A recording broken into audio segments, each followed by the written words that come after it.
Napag-usap, mga tao na gikan sa das. Kung saan gikan sa das? Abog. So, ang abog ba itoon, di siya maayo gamiton alang sa pagtukod. Kita pagbubalay na ang gigamit abog.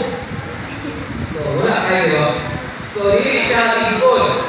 Muna na pinagpuro ng pagkatao, kaya napanunod na hemopantang bakit sa laang kaluhatan na mga iyan na alam, we are part of this kaning ikawag na dust.